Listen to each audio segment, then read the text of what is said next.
എല്ലാം ന്യായീകരിക്കണമെന്നല്ല, അതിന്റെ ആവശ്യവുമില്ല. അതിനെ തെറിവിളിയും മറ്റുമായി ഒരാളുടെ ജീവിതം എന്ന് പറയുന്നത് അല്ലല്ലോ. അസ്സലാമു അലൈക്കും വറഹ്മത്തുള്ളാഹി വബറകാതുഹു.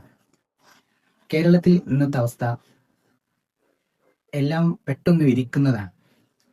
ആരും ആരെയും ശ്രദ്ധിക്കുന്ന പോലുമില്ല. ഒരാൾ ഒരു വിധി പറഞ്ഞാൽ, അല്ലെങ്കിൽ ഒരാൾ ഒരു അഭിപ്രായം പറഞ്ഞാൽ, അല്ലെങ്കിൽ മറ്റെന്തെങ്കിലും പറഞ്ഞാൽ എല്ലാവരും അതിനെ പലതരത്തിൽ വിധിക്കുകയാണ്. മുൻധാരണകളോ മറ്റെന്തെങ്കിലും അധിനിവേശങ്ങളോ താല്പര്യങ്ങളോ ആയിരിക്കാം അവരുടെ വിധിക്ക് പിറകിലുണ്ടാവുക. ഇന്നത്തെ നിലവിലെ അവസ്ഥ അങ്ങനെയാണ്. ഇന്ന് നമ്മൾ ജീവിച്ചിരിക്കുന്നത് പ്രതികരണങ്ങൾ വളരെ വേഗം നമ്മിലേക്ക് എത്തുന്ന ഒരു കാലഘട്ടത്താണ്. വിവരം പരിശോധിക്കുന്നതിന് മുമ്പ് തന്നെ വിധി തയ്യാറായിരിക്കും. സോഷ്യൽ മീഡിയയിൽ ഒരു ക്ലിപ്പ് കാണും. പൂർണ്ണ പശ്ചാത്തലമോ അതിന്റെ മറ്റു സംഗതികളോ ഒന്നും ആർക്കും അറിയില്ല. പക്ഷേ കമന്റിൽ അതിനെ തെറിവിളിയും മറ്റുമായി ഓരോരുത്തരുടെ വിധി അങ്ങനെ പറഞ്ഞുകൊണ്ടേയിരിക്കുകയാണ്. നമ്മൾ കാണുന്നത് ഒരു നിമിഷമാണ്, എന്നാൽ ഒരാളുടെ ജീവിതം എന്ന് പറയുന്നത് ഒരൊറ്റ നിമിഷമല്ലല്ലോ. നമ്മൾ കേൾക്കുന്നത് ഒരു വാചകമാണ്, പക്ഷേ ഒരു വാചകത്തിന് പിന്നിൽ വർഷങ്ങളായ അനുഭവങ്ങൾ ഉണ്ടായേക്കാം, വർഷങ്ങളായ മറ്റു പല കാര്യങ്ങളും ഉണ്ടായേക്കാം. കേരളം ഇന്ന് വിദ്യാഭ്യാസത്തിലും ബോധവൽക്കരണത്തിലും ഒക്കെ വളരെ മുന്നിലാണ്. പക്ഷേ വിധി നിർണയങ്ങളിലും അഭിപ്രായ പ്രകടനങ്ങളിലും നമ്മൾ ഇനിയും ഒരുപാട് മുന്നോട്ട് പോകേണ്ടിയിരിക്കുന്നു. എന്ന് വെച്ചാൽ നമ്മൾ ഒരുപാട് ബാക്കിലാണെന്ന് അർത്ഥം. ഒരു യുവാവ് ഒരു വേറിട്ട ഒരു വേഷം ധരിക്കുന്നു, നമ്മൾ അവന് എന്തെങ്കിലും ഒരു ലേബൽ കൊടുക്കും.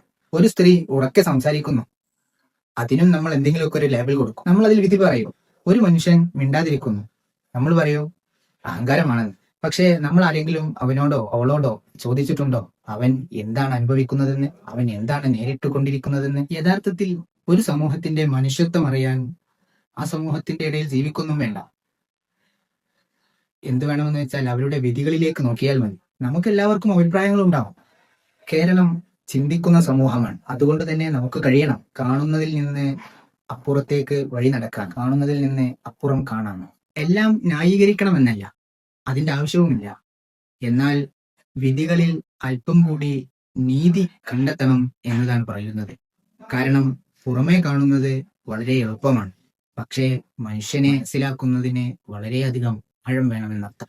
ചരിത്ര പ്രസിദ്ധമായ യുഗപുരുഷൻ മുഹമ്മദ് നബി സല്ലല്ലാഹു അലൈഹി വസല്ലമ തങ്ങളുടെ ഒരു വാക്യമുണ്ട്, കഫാ ബിൽ മർഇ കദിബൻ അൻ യുഹദ്ദിസ ബികുല്ലി മാ സമിഅ. കേൾക്കുന്നതൊക്കെ പറഞ്ഞു നടക്കുന്നതും അതനുസരിച്ച് വിധി നടപ്പിലാക്കുന്നതും കളവിന് തുല്യമാണ്.